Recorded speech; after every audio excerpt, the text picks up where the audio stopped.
ngeen bàyyi seen xel ci turi yàlla bi.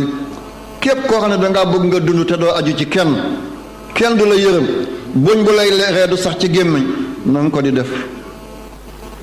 mooy alif lam mim allahu la ilaha illa huwa alxayul qayyum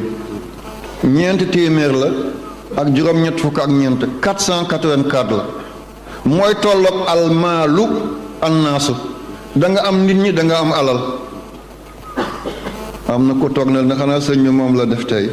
déedéet ñi fi nekkee mbëggeel moo leen fi andi ñi fi nekkee mbëggeel moo leen fi andi waaye da nga ko def 484 mooy tolloog annaasu almaalu da nga am alal da nga am nit ñi da nga neex nit ñi te mooy tolloog xayyun qayyum yaasin boo bindee xayyun qayyum yaasin 484 la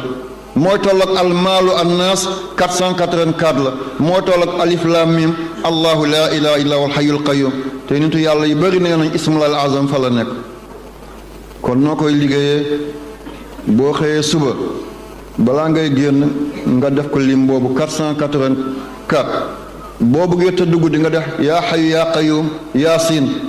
484 nga def loolu ba 484 jours loo sumb mu sotti loo jéem mu ant loo dogu yàlla may la ci ndam yal na yàlla barkeel yaa rabbi